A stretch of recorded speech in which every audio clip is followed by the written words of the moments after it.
From our State House studio in Montgomery, I'm Todd Stacy. Welcome to Capitol Journal, and welcome back to our nightly coverage of the legislative session. We'll be on the air Monday through Thursday at 10:30 p.m., reporting on the latest activity from the Alabama legislature, and then Friday night at 7:30 p.m. for our weekend review. We also invite you to watch our live coverage of Governor Kay Ivey's State of the State address tomorrow, right here on Alabama Public Television. The speech is scheduled for 6 o'clock p.m., but our coverage begins at 5:30 with commentary and analysis from journalists who cover state government. After Ivey's speech, I'll sit down with State Representative Sam Jones of Mobile, who will deliver the official Democratic response. It's a big show to look forward to tomorrow.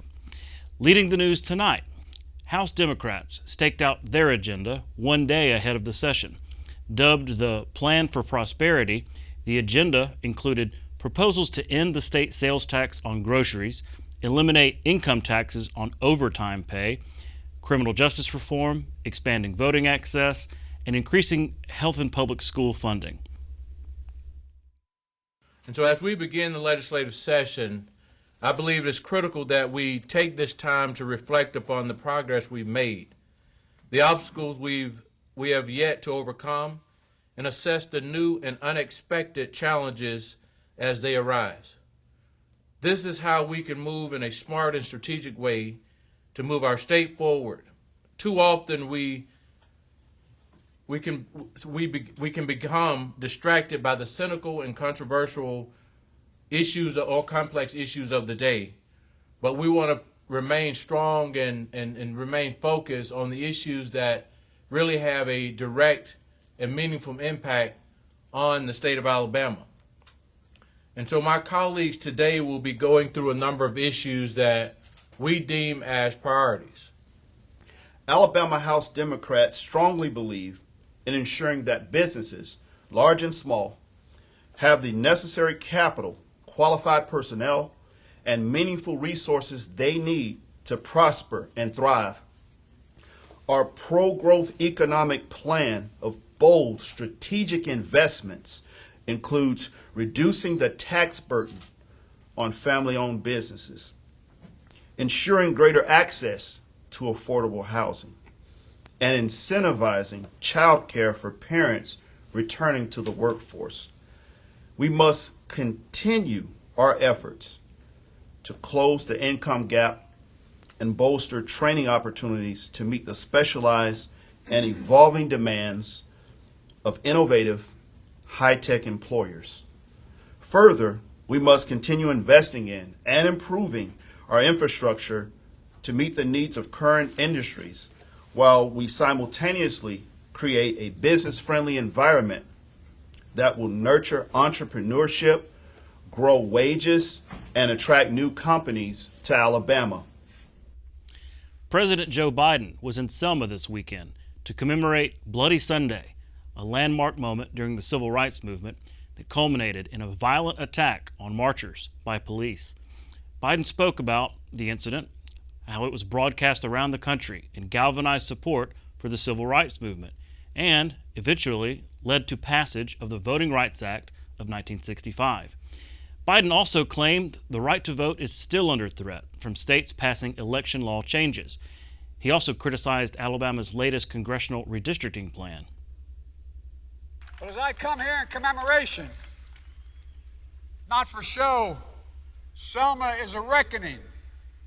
The right to vote, to have your vote counted, is the threshold of democracy and liberty. With it, anything's possible. Without it, without that right, nothing is possible. And this fundamental right remains under assault. The conservative Supreme Court has gutted the Voting Rights Act over the years. Since the 2020 election, a wave of states and dozens of anti-voting laws fueled by the big lie and the election deniers now elected to office. The new law here in Alabama, among other things, enacted a new congressional map that discriminated against black voters by failing to include what should have been a new, predominantly black district. That case, as you all know better than I, is in front of the U.S. Supreme Court. And my U.S. Department of Justice has joined many of you in arguing that the map violates the Voting Rights Act. State lawmakers who passed those updated maps say they were drawn to comply with the 14th Amendment and the Voting Rights Act. The state argued in court that the state's black population is too spread out to be able to create a second majority district without legally questionable mapping acrobatics. We'll be right back with Randy Scott and Karen Goldsmith joining me for a panel discussion. You can watch past episodes of Capitol Journal online anytime at Alabama Public Television's website, aptv.org. Click on the Online Video tab on the main page. You can also connect with Capitol Journal and link to past episodes on Capitol Journal's Facebook page. From 1820 to 1826, Cahaba was the first capital of the state of Alabama. The capital city was located at the convergence of the Alabama and Cahaba rivers because Governor William Wyatt Bibb had arranged for a free gift of land for that purpose from the federal government. An ancient Indian earthwork was found on the site, so the governor reused it as a dramatic centerpiece for the town plan. The sale of lots in Cahaba built the state treasury for the new state and paid for the first state house. Soon the frontier capital had 2 newspapers, numerous businesses, a theater, and nearly 1,000 inhabitants. Despite the loss of the capital to Tuscaloosa in 1826, Cahaba as a county seat grew into one of the wealthiest communities in the nation and did not become a ghost town until well after the Civil War. Cahaba was added to the National Register of Historic Places in 1973. Today it is known as the Old Cahaba Archaeological Park.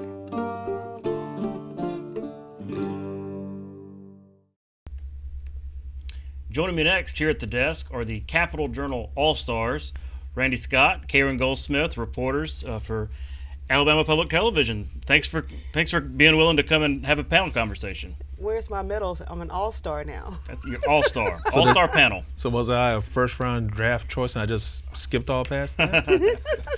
Maybe you, but certainly not me. But here, I was hoping we could sit down like this and have a conversation on air because obviously we're getting to a legislative session. It starts tomorrow. The building is already just kind of a buzz with everything getting going. There's a lot to talk about.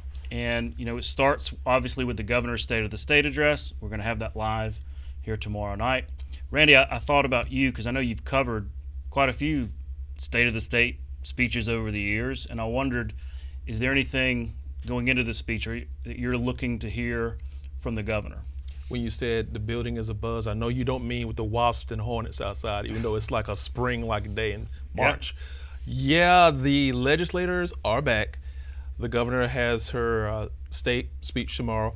I think from her standpoint, she's going to look at how good things are right now for the state of Alabama, and I mean meaning financially speaking. Mm-hmm. Both budgets are pretty much in good shape. I know the education budget is in very good shape, and that is what she's going to want to start the theme off with, I think, or get to it, because she wants people to know that Alabama is doing okay. We've been through a pandemic. We've been through some rough times. It's time to start things off on a good note. So more than likely, that's going to be brought up and mentioned. Now, I know we're going to talk later on concerning those ARPA funds, but it's a different type of budgeting because the budgets, by law, are what lawmakers have to take care of when we go into session, again, which starts tomorrow. And they have been in this building. Literally, they're around all the time. The building is not empty of lawmakers unless there's some kind of event going on that nobody can get into this building. They're always here handling something. So you can talk to somebody about the education budget, the general fund budget, issues dealing with education, issues dealing with jobs. Somebody's always going to be here to let you know this is what we're working on. This is what we're going to get into when the session starts in earnest. Mm-hmm. Well, Karen, same to you. Going into this speech, what are you listening for when the governor takes the podium? When the governor spoke at the new member orientation back, what was that, December, January, when she had her interview here with you at the desk at the table, she said something that she often says, let's get ready to get to work. Let's get this work done. We have a lot to do. We're going to buckle down these next 4 years, and we are going to get to work. And she, as we know, those of us who cover her, we know behind the scenes, she's a true firecracker. She's a hard worker. She's very committed to the work of the state of Alabama. And she wants everybody to be on that same page with her. So I expect for her to make some mention of the fact that we are ready to get down and get to work. I do expect for there to be a strong emphasis, as Randy mentioned, on education. We know her Strong Start, Strong Finish initiative is a high point of her administration, of her career in state government, particularly in her role as governor. Education is incredibly important to her. It is important to this entire administration. It is critical as we work towards some of the accomplishments that we want to keep going within the state: economic development, strong finances. Education is the bedrock of all of that. So I expect a lot of comments on that in making great investments in pre-K. But what I really expect for her to say is something that she often says, and there's a little zinger. She said it in previous State of the States. I cannot remember what it is, regarding saving money. She's always, our budgets are doing extremely well. I know we're gonna have a more deeper conversation on that later. We have the ARPA funds, but this, as she mentioned before, this is one-time money. Very specific money for certain causes. But she is going to stress, and we can't do this with the ARPA funds, at least I know we couldn't before, put that into savings. But with the money we've got garnered in from our tax revenues into the ETF, from some of the great revenues, particularly for those of us who shop online, the SSUT revenues that come into the general fund, which I personally say I contribute to because I shop online a lot. We know that we can expect those budgets to be very strong, robust revenues, as Senator Greg Reed would say. But I expect her to say we need to make sure that we're cautious with this money and we are not frivolous with it at all. Mm-hmm.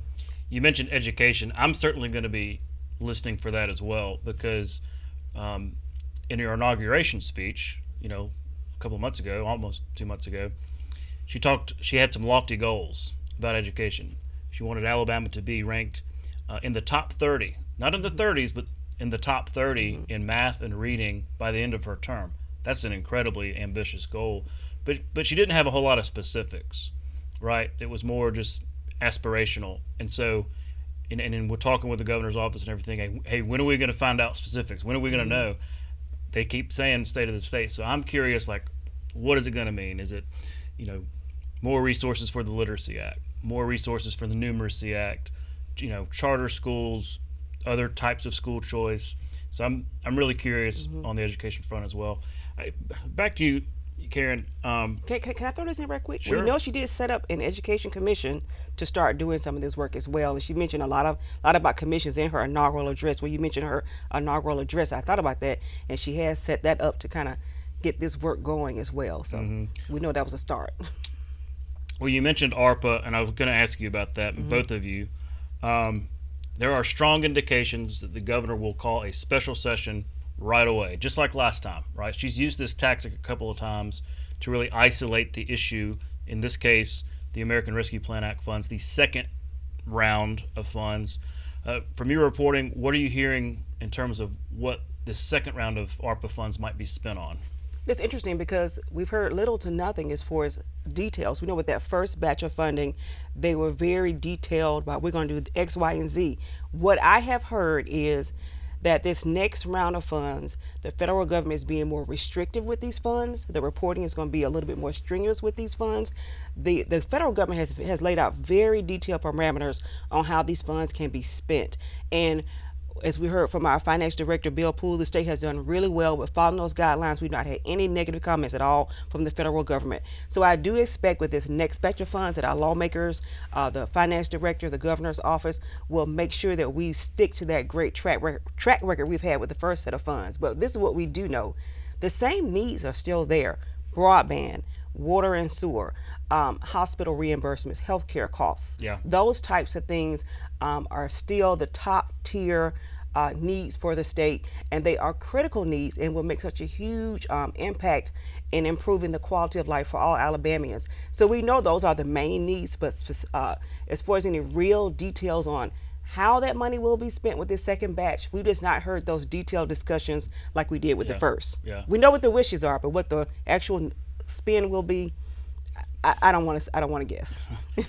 Randy, switching gears, you cover the House, and it's going to be a different House this year. I think there are 32 new members, 32 or 33? 31, Okay. 32, I believe. Brand new freshman members. Mm-hmm. That's a lot in terms of percentage of the House. How do you think that's going to impact the House in terms of the dynamics? I was talking with someone who works in the State House who's been here for a number of years, and we were talking about the change over, if you will, in the House. I was told that in 1994 there was a changeover of about 38 members in the House, and then of course in 2010 when a lot of people were brought into the House. So change is inevitable. The more things change, the more they stay the same. Not quite, because it's going to be a new batch of representatives that was talked about when elections were solved back late last year. This is going to be a new House. It's going to be a new dynamic. How will it shape up? Of course, it's like a team. When you lose players and you bring in new players, how well do they mesh? So far, everyone seems to be on the same page about trying to figure out this institution that is the legislature, especially from a House standpoint, as possible. So when that gavel drops tomorrow, they're going to be ready to go because they have some ideas of what they want to see done, what they want to see handled, like ARPA funds, or what to do with the education budget, what to do with the general fund budget, how to handle finding more jobs for this state. The question is, how many people are going to be in agreement with every subject? That's going to be interesting because everyone has their own idea of how and what's going to happen, and from their own standpoint, from where they're from in the state, what should happen? Should we go with real estate here in this part jobs? Should we go with more industrial jobs here in this part of the state? Should we go with more high-tech jobs here? What should we do? So it's going to be an interesting dynamic from the House standpoint. It's always interesting in the House. You have over 100 folks in there, so it's always interesting. Well, also a new speaker. A new speaker, right? yes. A new rules chairman. That's right. That controls kind of that flow of legislation. New budget chair and Rex Reynolds. So it's not just the freshmen. There's a lot of new people in different roles, and I found it interesting that they had like a little mock session a couple of weeks ago for all the freshmen to kind of get acclimated. But I'm sure the speaker might need a little practice too with that gavel. It's amazing to see when new speakers come in how quickly they go from, okay, I don't want to break it, to let the hammer fall where it does. And you mentioned the leadership in various roles: rules chairman, chairman of the general fund committee, the education trust fund committee. The thing about the people who are now in these positions now, they have experience. They have been, since they came into the legislature over the last 6, 7, almost 10 years, all these individuals have been busy. They have been busy working various roles in support, almost ready to step up to the plate once nominated. Okay, you're chairman of education, you're chairman of general fund, you're the rules chairman, let's go to work. And that's been their outlook on it. Let's go to work. As Garen said, it's time to go to work. As the governor said, it's time to go to work. They seem ready. And as we said, 30 plus new members, it's going to be interesting. Well, Karen, you cover the Senate, and it tends to have been, over the last couple of years, kind of the more stable of the body, right? Downstairs, they're kind of, hey. Well, maybe it's just the number of people, but it has kind of been more stable, more smooth sailing. I think that probably has to do with the dynamic between the parties up there. But what do you expect moving forward? Because you do have some new faces and everything, but do you think it's going to be smooth sailing in the Senate? Well, the Senate, we do call ourselves the upper chamber, and I would just leave it at that. The House of Lords? Well, I didn't say that, you did. We also call ourselves the deliberative body. And I say we because I feel as though I'm a part of that group. I covered them for many, many years. The House as well, back in my CUP years as a reporter, but in my senior years as a reporter, I'm in the slow down stage. So I'm grateful that I'm covering the Alabama Senate. They do call themselves the deliberative body. And when you take on that name, it's not just a name or a mantra. It is truly the way they operate. Senate President Pro Tem Greg Reed, Senate Minority Leader Bobby Singleton, they have a great working relationship. I remember when Senator Del Marsh was the President Pro Tem, he often made it his business to make sure that issues had been worked out before they came to the podium as much as possible. Mm-hmm. Behind the scenes. Don't bring the drama to the floor. Yes, don't bring the drama to the floor. And occasionally that does happen. As we say, the wheels have fallen off the bus. Oh, sure. When you hear that in the press room, okay, things have come to a standstill, something has gone awry. And I can think of a couple of pieces of legislation where that has happened. But for 99% of the time, they are very deliberative and focusing. And I think because there are a smaller number of people, 35, so that can make a big big difference in how personalities and things of that nature. But there's definitely an attempt to make sure all voices are considered, all viewpoints are considered. There's a lot of conversation and discussion, and it's very calm and focused. Like I said, occasionally things may go a little haywire, but for the most part, when you take on that as your theme, that tends to be the way you act and move. Yeah. So I would expect that as well. I did ask Senator Bobby Singleton during the organizational session if he had heard of anything that might be particularly contentious this session, and he said no, but then he did turn around and say that they want to bring up exceptions to the abortion law. And I said, okay. That could get sticky. That could get very sticky. But like I said, if you've had conversations beforehand and you pretty much know how you move, even that particularly contentious topic could be handled in a way where it could be very civil discourse. So. Well, let's switch gears to issues and beyond the budgets, because we've kind of talked about that. What issues are y'all looking for? Do you think are going to be really debated and talked about and kind of dominate the early weeks of the session? I'll start with you, Karen. Okay, I'll go first. I know Senate President Pro Tem Greg Reed said he wants the economic development incentives to be discussed early. As he said, quote, a quick focus of the Alabama Senate. I would expect that to be the case. I don't know if there's going to be a special on the incentives. I know that's been tossed around, but whether it is or isn't, I know Senator Reed mentioned that the economic development incentives have been a cornerstone of his career in the legislature. He's been very involved with that for many, many years. I know Lieutenant Governor Will Ainsworth has been the leader in charting charting that course.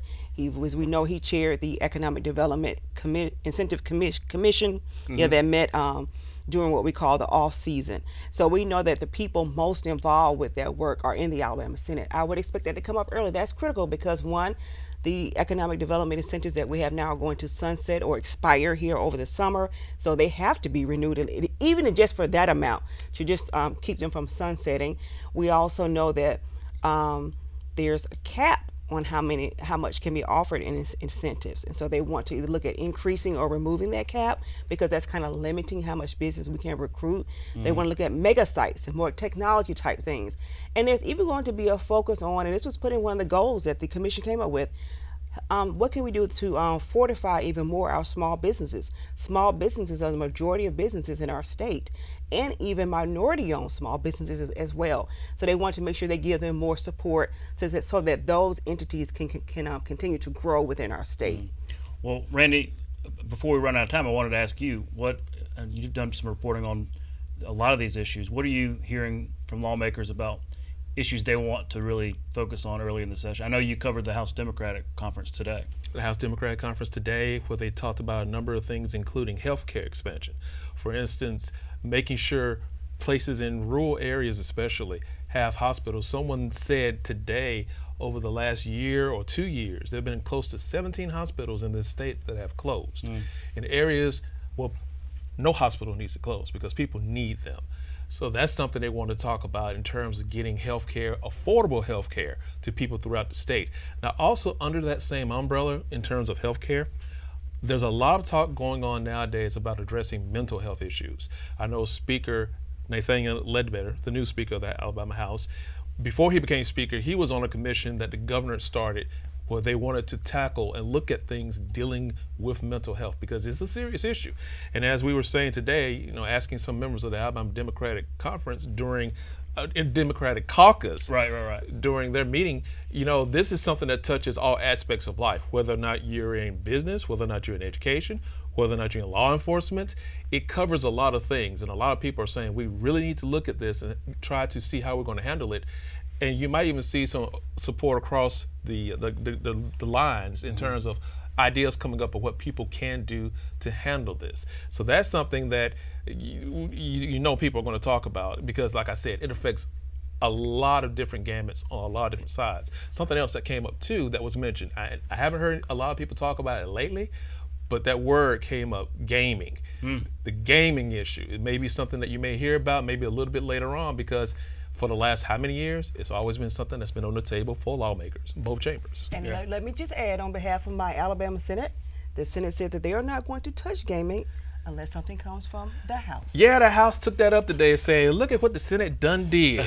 So, well, the reason being they've passed comprehensive gambling bills before, and they're like, hey, we're done doing this until, because they always die in the House, we're done doing this until the House takes action. I'm curious about that. To me, they came about as close as you can come in 2021, right? I mean, they just kind of broke down at the end there.